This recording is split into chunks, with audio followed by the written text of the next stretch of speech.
Au fil des dimanches de ce carême, nous approfondissons notre réponse personnelle et ecclésiale à la question posée jadis par Jésus à ses disciples: « Et vous, qui dites-vous que je suis ?» Tu es l'ami, avons-nous d'abord répondu. L'ami qui trace pour nous le chemin du bonheur, celui des béatitudes, que nous avions lu le premier dimanche et que je vous invite à relire encore et encore.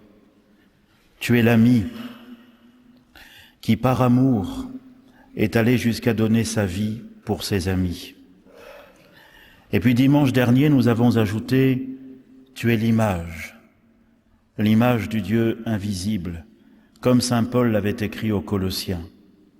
Celui qui nous montre le visage du Père dans les conditions ordinaires de la vie humaine, jusqu'à pouvoir affirmer aux apôtres qui lui demandent de leur montrer le Père: « Qui m'a vu a vu le Père ».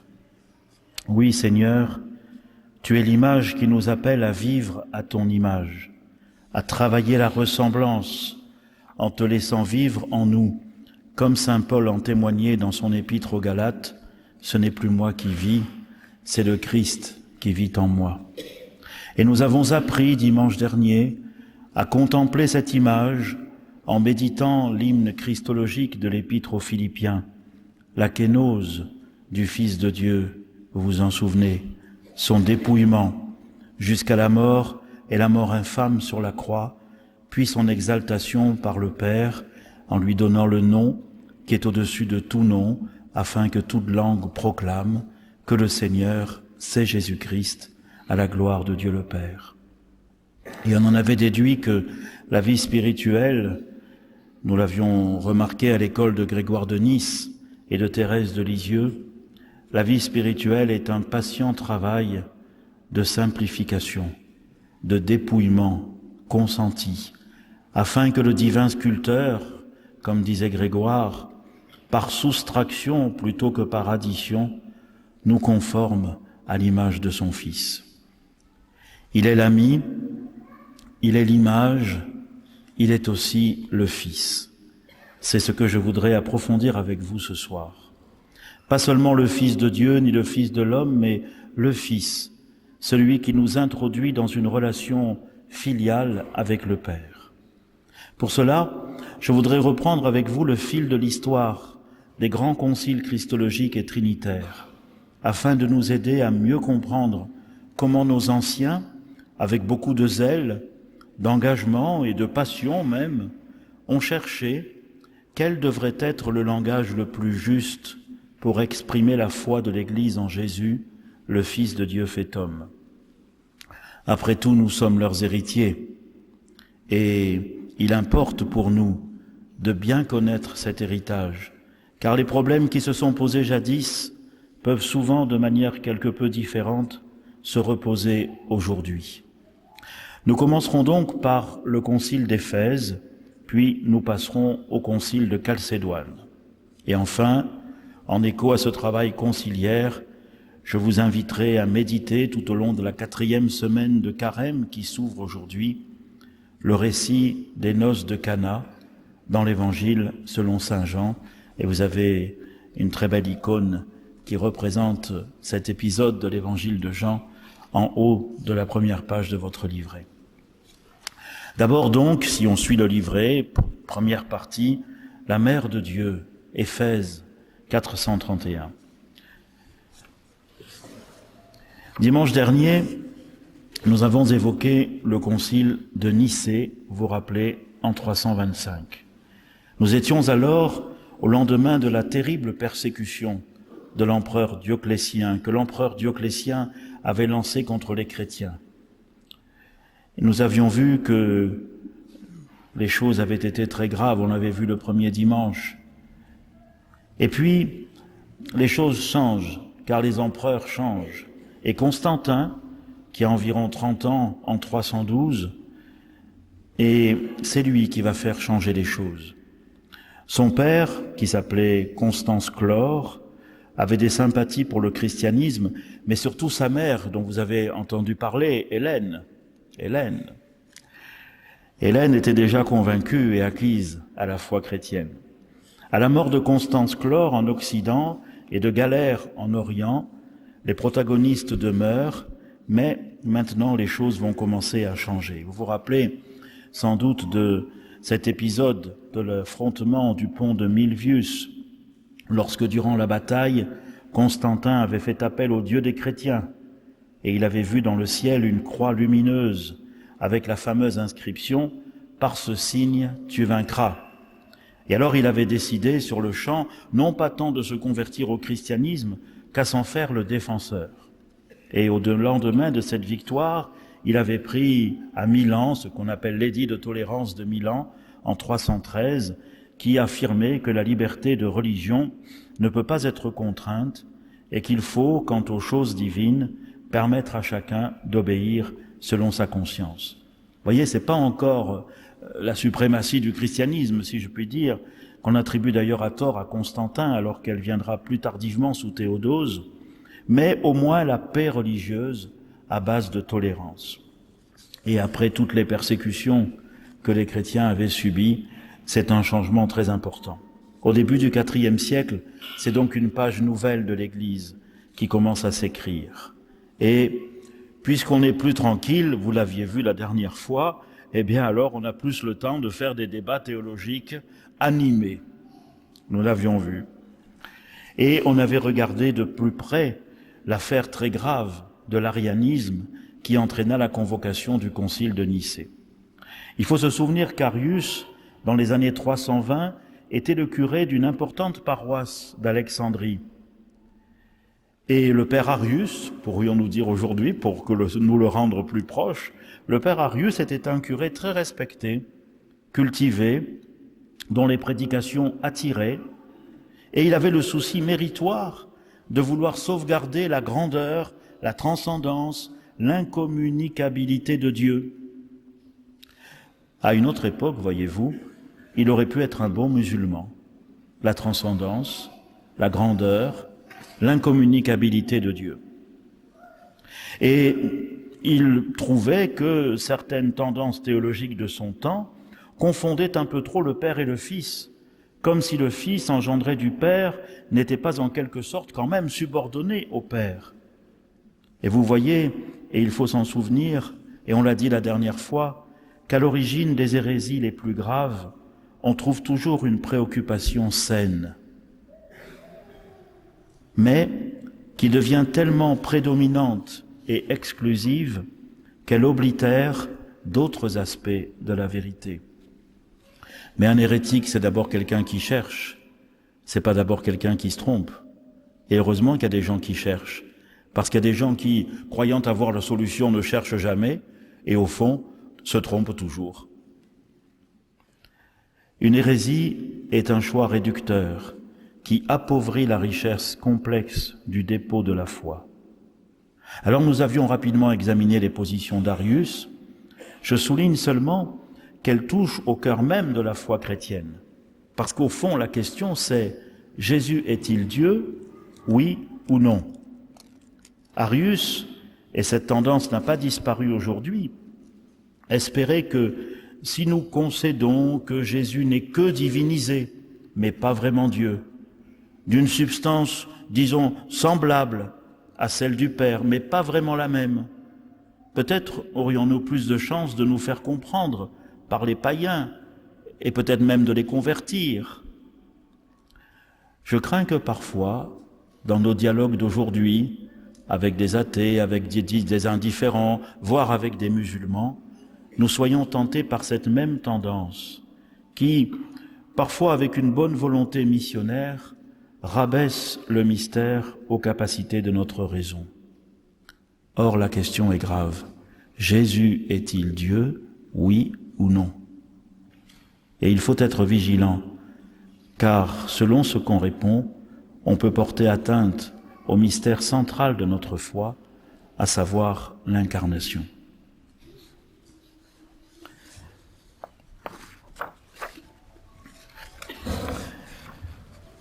Le concile de Nicée qu'on avait regardé établit un symbole de foi, qui affirme clairement, comme nous l'avions vu, que le Fils est bien Dieu, qu'il est de même nature que le Père, qu'il est consubstantiel, homoousios, à lui. Il est de même nature et pas seulement de nature semblable. En grec, ils ont joué beaucoup avec ça, vous savez. En grec, de même nature, ça se dit homoousios. Mais de nature semblable, ça se dit homoiousios. Vous ajoutez un iota. Mais le iota, il a fait couler de l'encre. Ce petit iota, il a causé bien des soucis. Car ce vocabulaire philosophique, et non plus biblique, ne fut pas facile à expliquer et à accepter. Et puis, on avait remarqué aussi la pression exercée par l'empereur sur les évêques pour les convaincre de signer. Vous vous rappelez, déjà, c'est lui qui avait payé le voyage. Ça joue. Et ensuite, ceux qui n'étaient pas d'accord, ils étaient menacés d'exil, vous vous rappelez. Et alors, la pression, l'ingérence de l'empereur dans les affaires de l'Église avait, bien sûr, obtenu des signatures, mais avait aussi laissé des traces. Quelque temps après, à l'automne 325, 3 évêques retirèrent leurs signatures. Eusèbe de Nicomédie, celui-là il faut se méfier parce que selon le vent, il est d'un côté ou de l'autre. Théognis de Nicée et Maryse de Chalcédoine.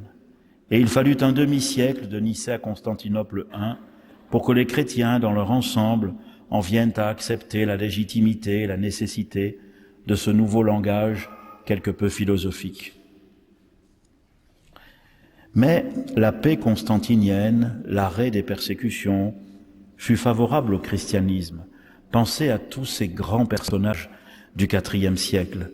Saint Martin de Tours, apôtre de la Gaule, Saint Ambroise de Milan, Athanase d'Alexandrie, Basile de Césarée, Grégoire de Nazianze, Grégoire de Nice, Saint Antoine, le grand Saint Antoine, pas le grand Saint Antoine de la peste, mais le grand Saint Antoine du désert. C'est l'époque aussi des constructions des grandes basiliques, c'est l'époque où Saint Jérôme traduit en latin la Bible et en fera la Vulgate, c'est l'époque de Saint Jean Chrysostome, de Saint Augustin, etc., etc. Vitalité très grande, mais aussi opposition interne. Nous avions vu que la question de la divinité s'était ensuite posée non plus pour le Fils, mais pour l'Esprit. Et sur le siège épiscopal de Constantinople, un évêque nommé Macédonius était délibérément opposé à la divinité de l'Esprit. Et vous vous souvenez, les Macédoniens, les pneumatomaques, les tropiques égyptiens, enfin tous ces gens qui finalement niaient la divinité de l'Esprit. C'est pour cela qu'on avait réuni un nouveau concile, le concile de Constantinople I, en 381. Nous avions lu tout cela, le symbole de Nicée, le symbole de Constantinople, que nous disons chaque dimanche à la messe. Alors nous voici maintenant au début du Ve siècle, qui va nous retenir ce soir. La roue de l'histoire tourne une nouvelle fois. Mais cette fois, c'est parce qu'il y a des vagues, d'invasion et d'immigration, pourrait-on dire, massives, venant de l'Est et du Nord de l'Europe. Il y a les Vandales qui débarquent sur le Rhin, puis vers l'Espagne et vers l'Afrique. On appelle l'Afriquia, l'Afrique du Nord d'aujourd'hui. Il y a les Visigoths, il y a les Ostrogoths, il y a les Angles et les Saxons qui conquièrent les îles britanniques, il y a les Francs, et la poussée de ces envahisseurs est d'autant plus inexorable qu'ils sont eux-mêmes délogés de chez eux par la migration des Huns, venus d'Asie centrale et conduits par Attila. L'effondrement de l'Empire romain est progressif, mais irrémédiable. Saint Augustin encourage son peuple à se battre et à mettre sa confiance en Dieu pour une cité qui ne périra pas. Notre cité se trouve dans les cieux, avons-nous chanté la semaine dernière en écho à Saint Paul dans l'Épître aux Philippiens. Et dans ce monde aux cheveux blancs, l'expression est de l'évêque de Lyon, Eucher, un monde un peu décrépit, ce sont souvent des hommes et des femmes d'église qui finalement vont essayer de faire face. Ça aussi, c'est très important. Voyez, Constantin avait misé sur la force de l'Église pour en faire un vecteur d'unité de l'Empire. Puis s'était aperçu que la force de l'Église, elle était menacée par les débats internes. Puis il y a les invasions. Et à ce moment-là, ce sont de nouveau la liberté des chrétiens, la liberté et la force de résistance d'un certain nombre d'entre eux qui vont jouer un rôle très important. Pensez à Paulin de Nolles, à Synésius de Cyrène, à Eucher de Lyon, à Marcel de Paris, à Augustin à Hippone et surtout au pape Léon à Rome.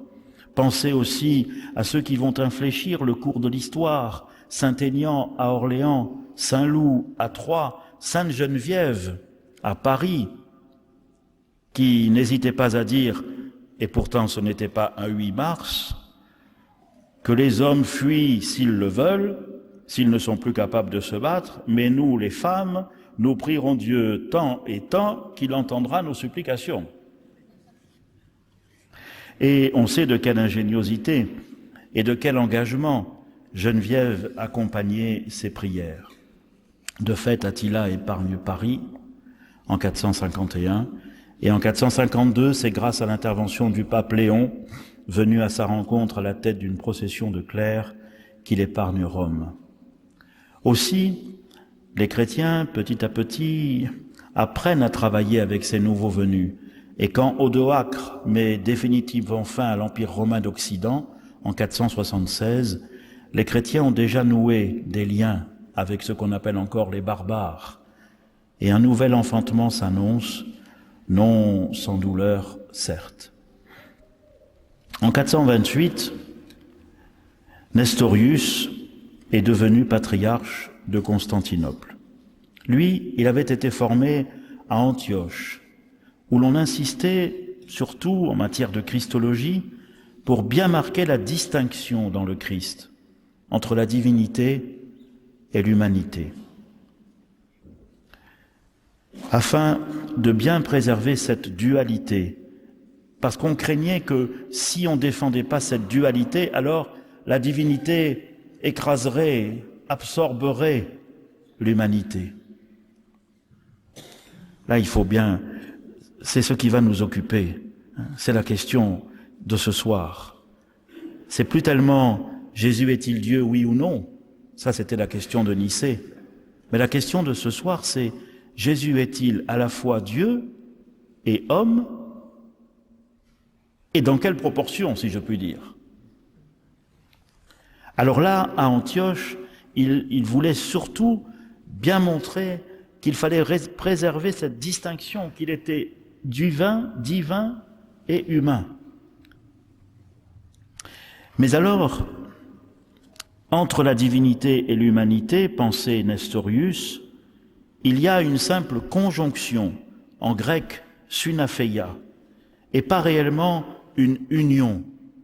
Il y a une conjonction, l'une et l'autre sont raccordées, si vous voulez, ensemble.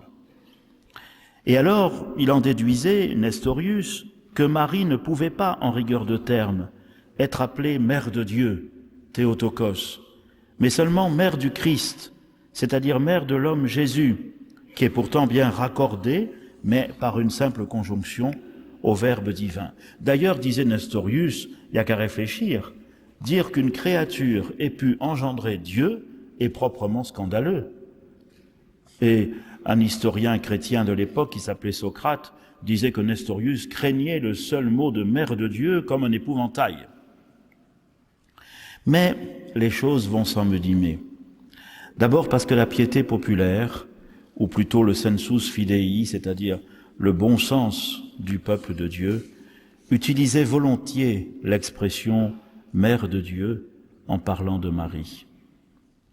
Et ensuite parce qu'il n'y avait pas que l'école d'Antioche à l'époque, il y avait aussi une autre école, et plus forte encore, l'école d'Alexandrie, où depuis longtemps, vous voyez, les grands penseurs de l'école d'Alexandrie, c'est d'abord un qui s'appelait Pantène.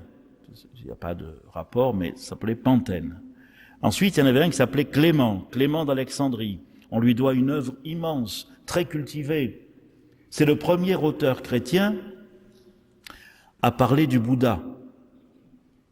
Parce qu'à Alexandrie, on avait l'arrivée des routes aussi, venaient de loin, et c'était un centre intellectuel où il y avait aussi des gens qui venaient de l'Extrême-Orient. Et après Clément d'Alexandrie, il y a Origène, etc., etc. Vous voyez, une forte école. Et là, autant, vous voyez, à Antioche, on veillait à mettre en valeur la distinction, autant à Alexandrie, on veillait à mettre en valeur l'unité.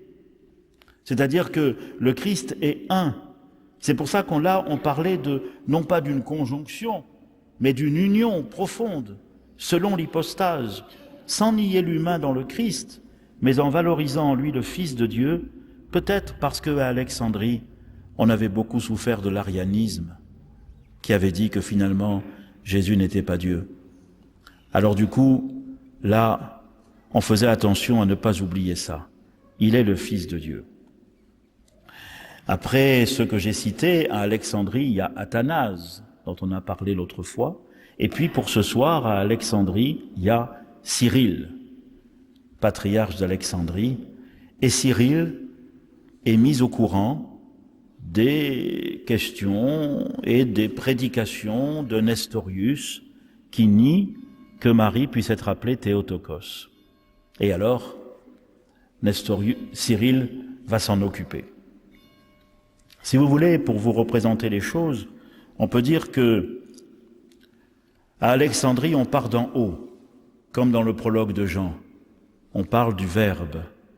Et le Verbe était auprès de Dieu, et le Verbe était Dieu, et le Verbe s'est fait chair. À Antioche, on part plutôt d'en bas, si je puis dire, de l'homme Jésus. On le regarde vivre, on apprend de lui, et on finit comme à la fin de Saint Marc, lorsque le centurion dit « Vraiment, cet homme était le Fils de Dieu ». Vous voyez la différence. Je vous invite dans la semaine à faire ce petit exercice. Quand vous êtes amené à parler de Jésus, vous, qu'est-ce que vous faites? Vous faites d'abord comme les Alexandrins, en disant qu'il est d'abord le Fils de Dieu, il est Dieu, etc., et puis qu'il s'est fait chair. Ou alors vous parlez de lui comme d'un homme que, ses contemporains ont croisé, puis qui était aussi et qui s'est révélé être le Fils de Dieu. Réfléchissez bien, parce que si vous tirez l'un ou si vous tirez l'autre, dans les deux cas, vous avez raison. Vous êtes ou plutôt alexandrin ou plutôt antiochien, mais c'est important de le savoir. Réfléchissez comment spontanément, quand vous avez à parler de Jésus, qu'est-ce que vous dites d'abord ? Et maintenant, quand vous allez m'écouter, essayez de voir comment la position que vous n'avez pas est quand même légitime. Vous voyez ? Si vous êtes alexandrin, écoutez bien que si vous aviez à prendre la défense des antiochiens, et si vous êtes antiochien, faites l'inverse. C'est comme ça qu'on apprend. C'est comme ça que progresse le respect mutuel, le dialogue, le vrai dialogue, le vrai débat à l'intérieur de l'Église.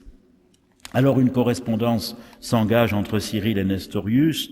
En 429, Cyril écrit à Nestorius, il lui dit quand même, j'ai appris que tu dis que Marie n'est pas Théotokos, enfin explique-moi, on ne dit pas ça, nous. Bon, mais l'autre le prend un peu de haut et lui dit, en gros, ça veut dire occupe-toi d'Alexandrie et modère-toi. Alors Cyril écrit une deuxième lettre à Nestorius.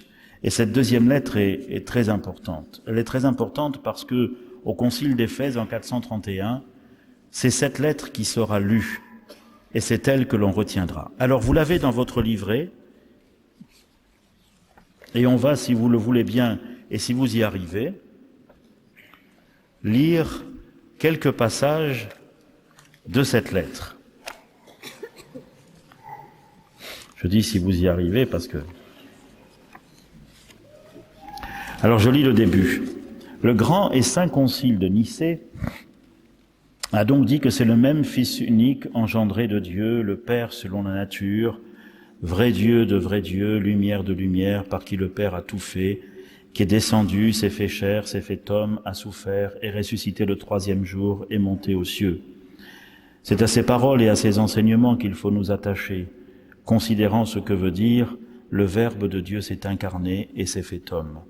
Nous ne disons pas que la nature du Verbe s'est transformée pour devenir chair, ni non plus qu'elle s'est transformée en un homme complet, composé d'âme et de corps, mais plutôt ceci: le Verbe, s'unissant selon l'hypostase une chair, animée d'une âme raisonnable, est devenu homme d'une façon indicible et incompréhensible, et s'est appelé Fils de l'homme, non pas seulement par volonté ni par complaisance, ni non plus en ne prenant seulement le personnage. Différentes sont les natures qui se sont rencontrées dans une unité véritable, mais des deux, un seul Christ est Fils. La différence des natures n'est pas supprimée par l'union, mais au contraire, la divinité et l'humanité forment pour nous un seul Seigneur et Fils et Christ par leur rencontre indicible et ineffable. Je prends le paragraphe suivant. Aussi, bien qu'il subsiste avant des siècles et qu'il ait été engendré par le Père, il est dit aussi avoir été engendré selon la chair par une femme, non point que sa nature divine ait commencé à être la Sainte Vierge, ni qu'elle ait eu nécessairement besoin d'une seconde naissance par elle après celle qu'il avait reçue du Père, car c'est légèreté et ignorance de dire que celui qui existe avant les siècles et est coéternel au Père a besoin d'une seconde génération pour exister. Mais, alors voilà la phrase importante, puisque c'est pour nous et pour notre salut qu'il s'est uni selon l'hypostase, l'humanité, et qu'il est né de la femme, on dit qu'il a été engendré d'elle selon la chair. Car ce n'est pas un homme ordinaire qui a été d'abord engendré de la Sainte Vierge et sur lequel ensuite serait venu se reposer le Verbe, mais le Verbe s'étant uni à l'humanité dès le sein de Marie et dit avoir accepté une naissance charnelle, ayant revendiqué pour lui la naissance de sa propre chair. Prenons l'avant-dernier paragraphe. Et dire que le Verbe s'est fait chair, cela ne veut pas dire autre chose que ceci: il a participé comme nous à la chair et au sang. Il a fait sien notre corps, et il a été mis au monde comme un homme né de la femme. Il n'a pas rejeté son être divin, ni sa génération de Dieu le Père, mais en prenant une chair, il est resté ce qu'il était. Voilà ce qu'enseigne partout la foi orthodoxe. Voilà ce que nous trouverons dans l'enseignement des saints-pères. C'est pourquoi ils ont osé appeler Théotokos, la Sainte Vierge, non pas que la nature du Verbe ou sa divinité ait pris de la Sainte Vierge le principe de son existence, mais puisqu'est né d'elle ce saint corps animé d'une âme raisonnable auquel le Verbe s'est uni selon l'hypostase, on dit que le Verbe a été engendré selon la chair. Voilà ce que la charité du Christ me pousse à t'écrire, Nestorius. Je t'exhorte comme un frère, et je te conjure en face du Christ et des anges élus de penser et d'enseigner cela avec nous, afin que la paix des Églises soit sauvée et que le lien de la concorde et de la charité demeure intangible entre les prêtres de Dieu. Voilà tout l'effort de Cyril pour expliquer les choses à Nestorius. C'est bien, c'est même très bien, mais ça ne va pas suffire. Ensuite, après avoir écrit toutes ces lettres et parce que les choses ne s'arrangent pas, alors on écrit, l'empereur convoque le concile à Éphèse.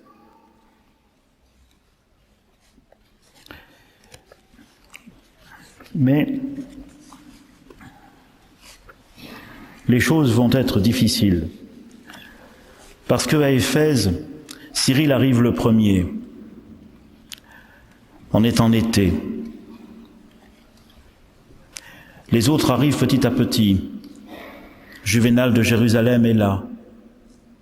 Mais les légats du pape mettent beaucoup plus de temps à arriver. Et puis Jean d'Antioche, qui est lui aussi retardé parce qu'il vient à pied, enfin plutôt par les routes et non pas par la mer. Alors, les gens s'impatientent. Juvénal écrit à Cyril pour lui dire: écoute, ça fait déjà 30 jours qu'on marche et on est encore loin, il nous reste 5 ou 6 étapes et il nous tarde d'arriver, mais enfin on n'y est pas. Et puis à Éphèse, il fait chaud.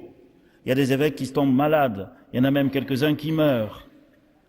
Alors, Cyril, il n'en peut plus, et au bout d'un moment, il décide qu'il va convoquer lui-même le concile et il convoque tous ses confrères à une réunion à Éphèse où certains sont déjà, et il commence, lui, le concile, même s'il n'y a pas tout le monde, peu importe.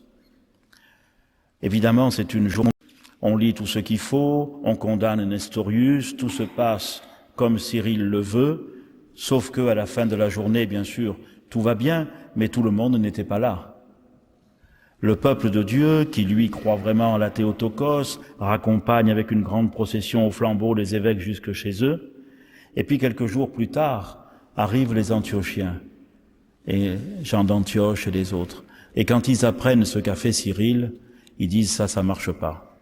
Ils convoquent une autre réunion à Éphèse encore, mais ce coup-ci sans les autres, ce qui fait qu'Éphèse, à un moment, il va y avoir 2 conciles en même temps. Un autour de Cyril, un autour de Jean d'Antioche. Puis vont arriver les légats du pape. Et finalement, les légats du pape vont dire, bon, on annule tout. Ils prennent connaissance de ce qui a été fait le 22 juin par Cyril. Ils valident le contenu, mais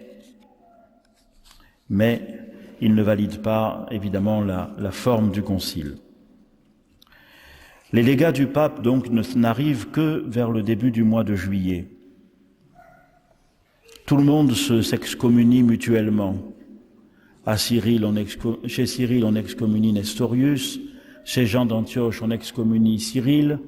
L'empereur, lui, a envoyé quelqu'un qui s'appelle Candidien, qui fait ce qu'il peut pour essayer, avec l'ordre d'essayer de maintenir à peu près la loi.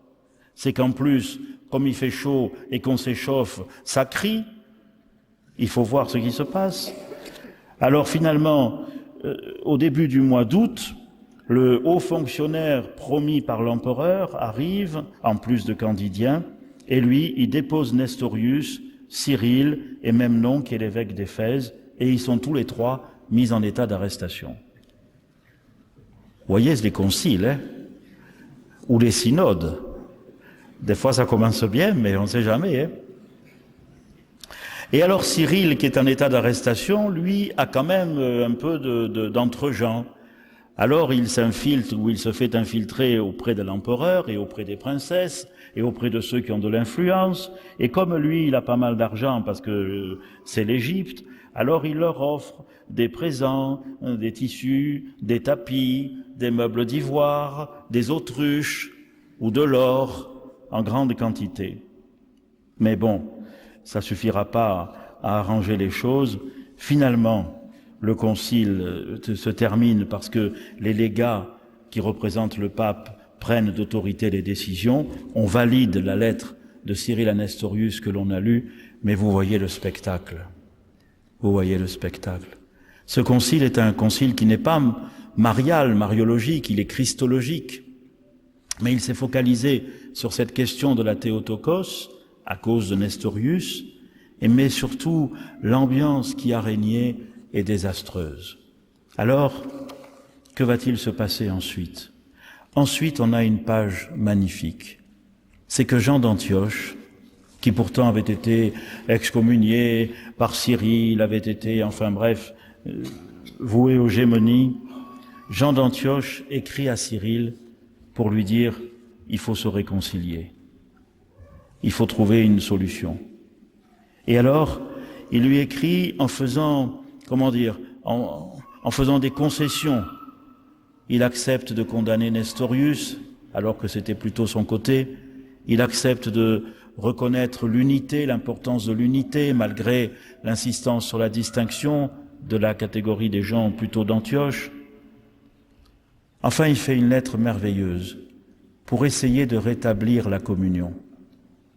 Et Cyril est étonné et conquis par cette lettre, si bien qu'il lui répond en lui disant sa joie et en étant d'accord, et lui-même fait des concessions, mettant un peu d'eau dans son vin, si je puis dire, évitant des formules qui pourraient choquer à Antioche, alors que lui pensait qu'elles étaient vraies, mais il arrange un peu les choses. Et c'est ce qu'on appelle l'acte d'union en 433.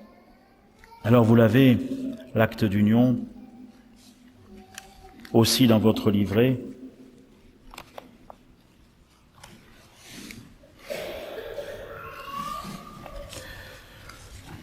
Vous pourrez le lire tranquillement. On peut lire juste le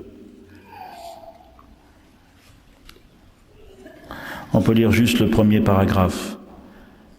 Ce que nous pensons et disons au sujet de la Vierge Théotokos et du mode de l'incarnation du Fils unique de Dieu, nous le dirons brièvement et autant qu'il est nécessaire, non pas pour ajouter quelque chose, mais pour vous en assurer pleinement, comme nous le tenons dès le commencement, pour l'avoir reçu des divines Écritures et de la tradition des Saints-Pères, sans rien ajouter à la foi qui a été exposée par les Saints-Pères à Nicée. Comme nous l'avons déjà dit, elle suffit à la connaissance de la vraie foi et à la réfutation de toutes les erreurs. Nous parlerons donc sans avoir l'audace d'aborder ce qui est inaccessible, mais en confessant notre propre faiblesse, nous fermerons la bouche à ceux qui veulent nous attaquer parce que nous scrutons ce qui est au-dessus de l'homme. Nous confessons donc notre Seigneur Jésus-Christ, Fils unique de Dieu, Dieu parfait et homme parfait, fait d'une âme raisonnable et d'un corps, engendré du Père avant les siècles en sa divinité, et à la fin des jours, le même pour nous et pour notre salut, né de la Vierge Marie en son humanité. Le même, consubstantiel au Père en sa divinité, et consubstantiel à nous en son humanité. Car des deux natures l'union s'est faite. C'est pourquoi nous confessons un seul Christ, un seul Fils, un seul Seigneur, et à cause de cette notion d'une union sans mélange, nous confessons que la Sainte Vierge est Mère de Dieu, parce que le Verbe de Dieu s'est fait chair et s'est fait homme, et que dès la conception, il s'est uni le temple qu'il a pris d'elle.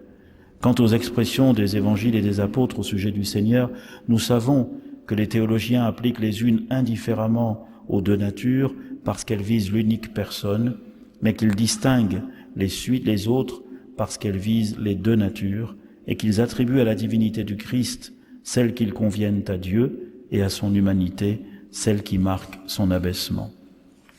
Pour élire le reste, ce sont de très très beaux textes qui font partie de notre héritage. Je voudrais maintenant, pour que nous comprenions bien, vous inviter à lire vers la fin de votre livret, là où c'est marqué « pour bien comprendre ». Parce que peut-être que vous n'avez pas tout compris. Pour bien comprendre. Parce que c'est compliqué quand même. Pour bien comprendre. Alors, avant Nicée, vous voyez, c'est un peu un résumé. Un résumé. Avant Nicée, l'adoptianisme avait porté atteinte à la divinité du Christ. C'est-à-dire, on disait, il n'était qu'un homme adopté par Dieu. Puis, le docétisme avait porté atteinte à son humanité. On disait, il n'avait d'humain que l'apparence d'Okein. On a vu ça. Ensuite, au temps des hérésies trinitaires du IVe siècle, le monarchianisme, on a vu ça la semaine dernière, porta lui aussi atteinte, bien que d'une toute autre manière, à l'humanité du Christ. On disait, Dieu, qui est un unique principe, mon arché, ne pouvait pas se dissocier et s'incarner. Puis, le subordinationnisme et surtout l'arianisme portèrent atteinte à sa divinité. Vous vous rappelez, il était Dieu, mais moins que le Père dont il était l'engendré, alors que seul le Père est inengendré. Le concile de Nicée avait alors établi que le Fils est consubstantiel au Père. Mais voici que, au seuil du Ve siècle, le nestorianisme, à nouveau, porte atteinte à la divinité du Fils. Il n'est que relié à Dieu par une conjonction, sunapheia, qui coordonne mais qui n'unit pas réellement entre elles les deux natures dans une union selon l'hypostase. Le concile d'Éphèse s'est opposé à cette dérive. Mais encore une fois, le balancier va aller trop loin dans l'autre sens, à la faveur d'une autre hérésie, portant de nouveau atteinte à l'humanité du Christ, qu'on appellera le monophysisme, c'est-à-dire qu'après l'union, il n'y a plus qu'une seule nature qui subsiste dans la personne du Christ et qui est la nature divine. Et cette position sera soutenue par le moine Eutychès et entraînera la convocation du concile de Chalcédoine. Voilà le résumé. Alors maintenant, on peut lire aussi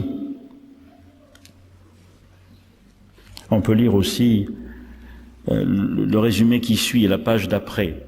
C'est encore la même chose, mais c'est pour qu'on comprenne bien. Puis après, on fera une pause. À la suite des lettres et des conciles que nous parcourons, nous comprenons, c'est un résumé de ce qu'on fait, le problème christologique consiste en l'ajustement entre l'unité et la distinction.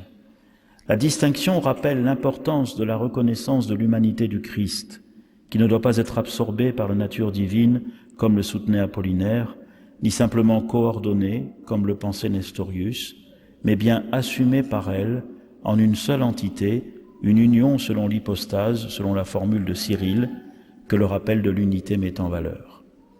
Le problème était donc de choisir des mots pour exprimer d'une part l'unité, d'autre part la distinction. Et il fallait les choisir non seulement en grec, mais aussi en latin, tout en s'assurant que l'on se comprenait bien quand on les traduisait dans l'autre langue, ce qui n'était pas toujours assuré. On fit donc de concile en concile des choix de vocabulaire qu'il fallut affiner à cause et aussi à la faveur des nouvelles hérésies, à la fois trinitaires et christologiques. Alors si on veut résumer tout, c'est la suite. En christologie, on choisit pour exprimer l'unité, c'est-à-dire ce qui est un en Christ, le mot personne,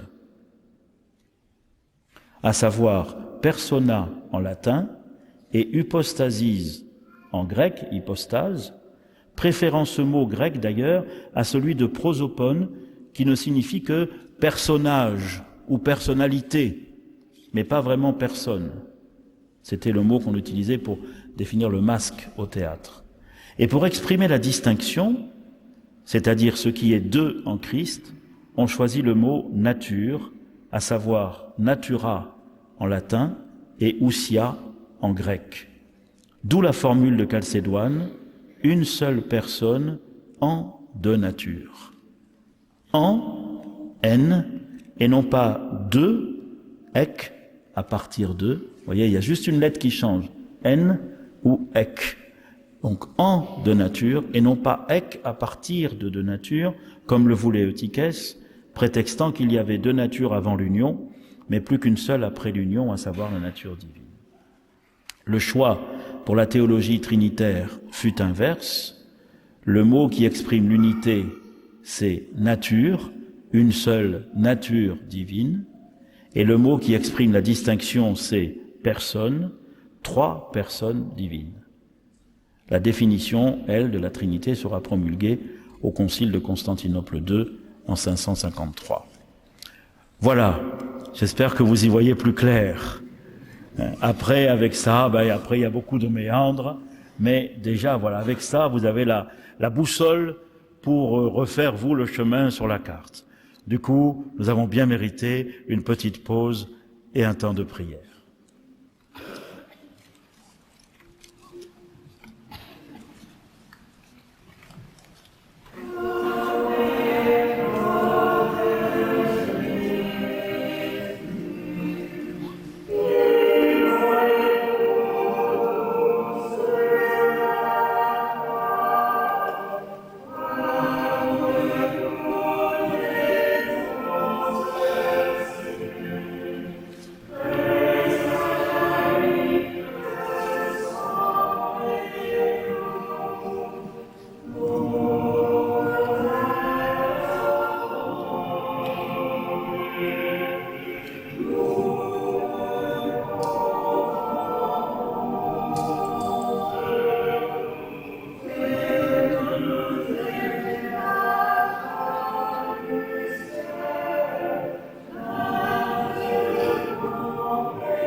Voilà, on va pouvoir passer rapidement sur le point 2 de Chalcédoine parce qu'on vient maintenant de comprendre à peu près les choses.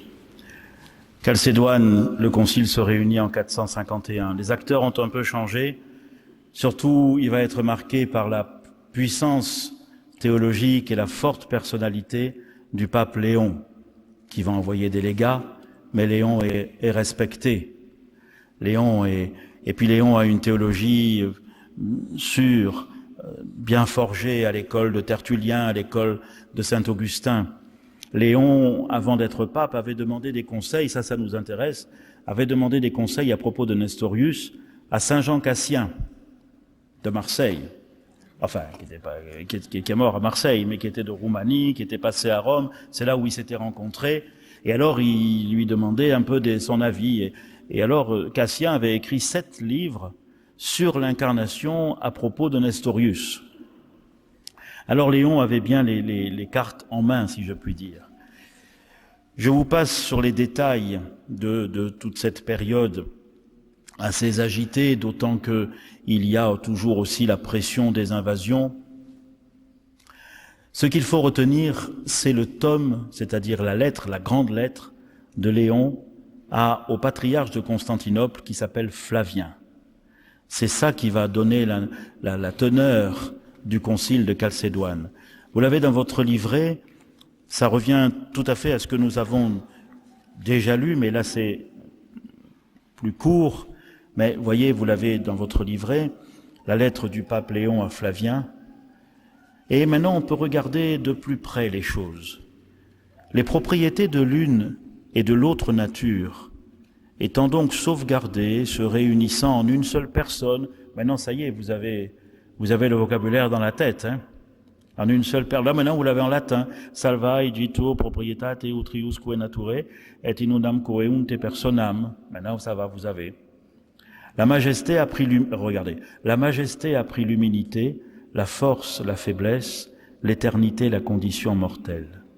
Pour payer la dette de notre condition, la nature invulnérable s'est unie à la nature capable de souffrir.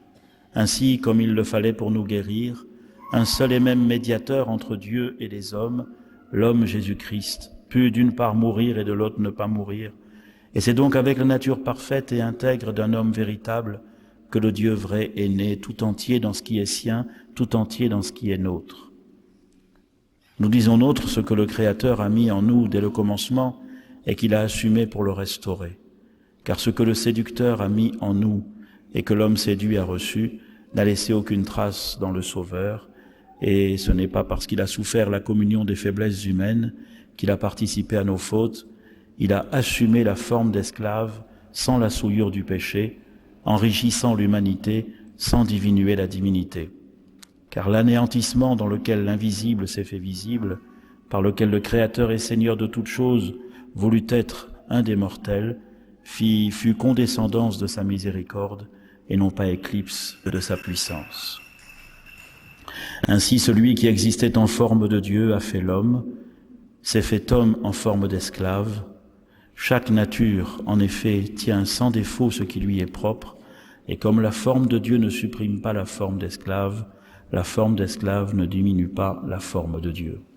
Donc vous voyez encore une fois l'importance du texte sur lequel nous étions attardés la semaine dernière de l'hymne christologique de l'épître aux Philippiens au chapitre 2 de cette épître.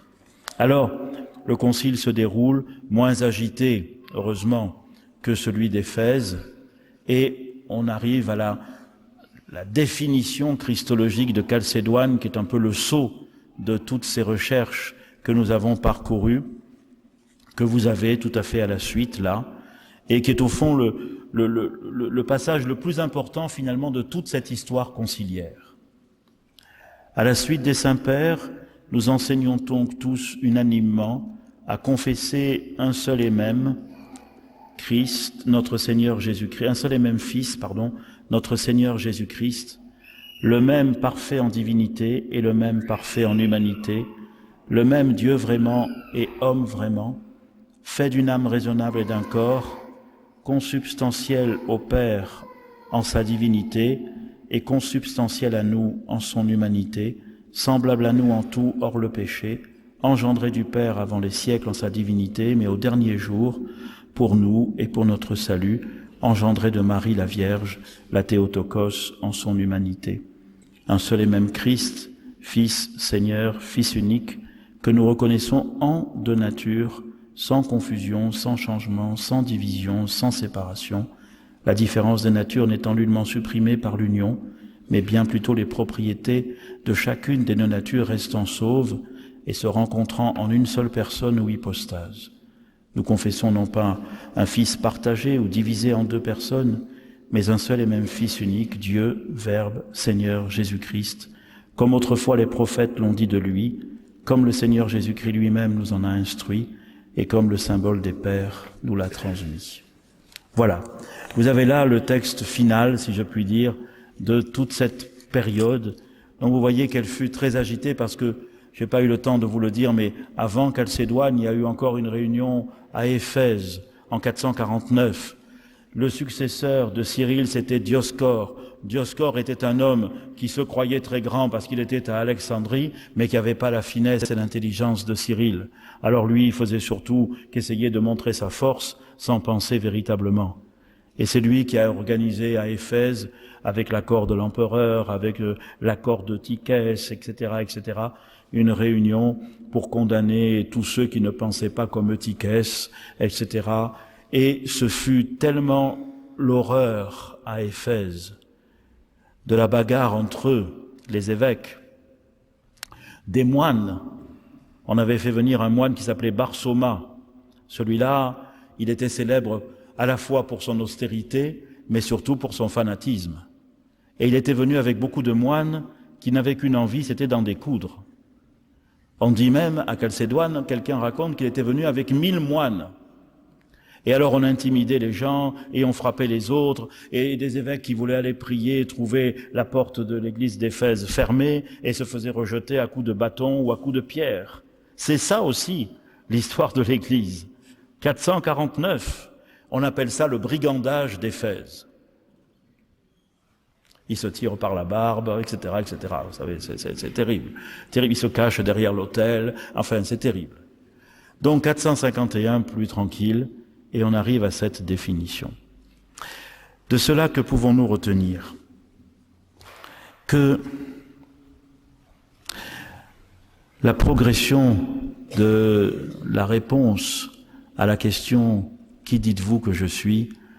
passe par le travail de l'intelligence qui essaie d'exposer ce que la foi peut dire, de choisir les mots, de répondre aux questions, d'avancer ainsi. Je voudrais vous suggérer pendant la semaine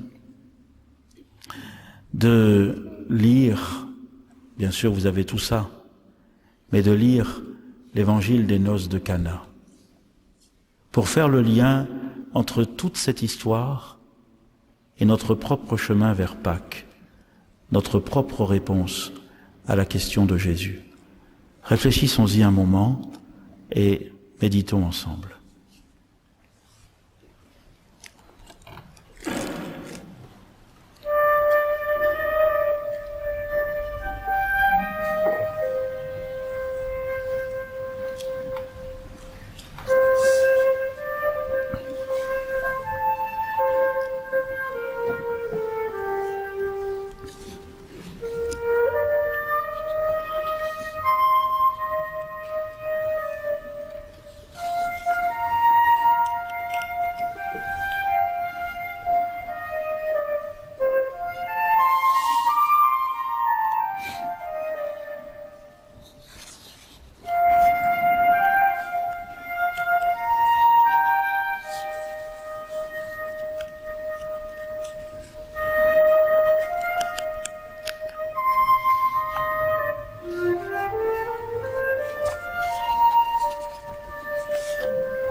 C'est au chapitre 2 de l'évangile de Jean. Le 3e jour, il y eut une noce à Cana, en Galilée, et la mère de Jésus était là. Jésus, lui aussi, fut invité à la noce ainsi que ses disciples. Comme le vin manquait, la mère de Jésus lui dit « Ils n'ont plus de vin ». Mais Jésus lui répondit « Que me veux-tu, femme ? Mon heure n'est pas encore venue. » Sa mère dit au serviteur « Quoi qu'il vous dira, faites-le. » Il y avait là 6 jarres de pierre destinées aux purifications des Juifs. Elles contenaient chacune de 2 à 3 mesures. Jésus dit au serviteur « Remplissez d'eau ces jarres » et ils les remplirent jusqu'au bord. Jésus leur dit « Maintenant puisez et portez-en au maître du repas. » Ils lui emportèrent et il goûta l'eau devenue vin. Il ne savait pas d'où il venait, à la différence des serviteurs qui avaient puisé l'eau. Aussi il s'adresse au marié et lui dit « Tout le monde offre d'abord le bon vin, et lorsque les convives sont gris, le moins bon. Mais toi, tu as gardé le bon vin jusqu'à maintenant. » Tel fut à Cana de Galilée le commencement des signes de Jésus. Il manifesta sa gloire et ses disciples crurent en lui. Après quoi, il descendit à Capharnaüm avec sa mère, ses frères et ses disciples, mais ils n'y restèrent que peu de jours. Vous avez ce texte dans votre petit livret. Je vous invite à être attentif dans la semaine, à le méditer, à plusieurs choses, toujours pour comprendre un peu mieux la réponse à la question de Jésus, tu es le Fils. Vous savez, dans les 4 évangiles, on parle relativement peu de Marie. Celui qui en parle le plus, c'est Saint Luc, dans les 2 premiers chapitres. Matthieu l'évoque aussi dans les évangiles de l'enfance, mais le personnage central, là, c'est Joseph. Chez Saint Jean, elle n'apparaît que 2 fois, ici au chapitre 2 et au chapitre 19, lorsqu'elle est au pied de la croix. C'est tout. Et les 2 fois, Jean ne donne pas son prénom, ne dit pas qu'elle s'appelle Marie. C'est la mère de Jésus. Mais Marie est là au début et à la fin. Et elle est liée à la question de l'heure. À Cana, elle indique à Jésus que l'heure arrive. Elle lui dit, non, l'heure n'est pas encore venue, vous savez, mais ça commence. C'est le premier signe. Au calvaire, c'est l'heure et tout est accompli. Regardez Cana, le 3e jour. Le 3e jour, un auditeur biblique sait que c'est le jour des choses importantes. C'était Genèse 22, avec le sacrifice d'Isaac. C'était dans le livre de l'Exode, au moment où Moïse va dire au peuple l'arrivée de Dieu sur la montagne du Sinaï. C'était l'assemblée de Sichem au livre de Josué. Le 3e jour, c'est la manifestation de Dieu. Et là, voilà que les choses vont commencer. Chez Saint Jean, on ne raconte pas le baptême de Jésus. Mais les choses sont suggérées. Là donc, le 3e jour. Et puis vous avez vu ce dialogue étonnant. Femme, que me veux-tu ? En grec, on pourrait dire même, femme, quoi de toi à moi ? Qu'est-ce qui se passe ? Qu'est-ce qui se passe ? Mon heure n'est pas encore venue.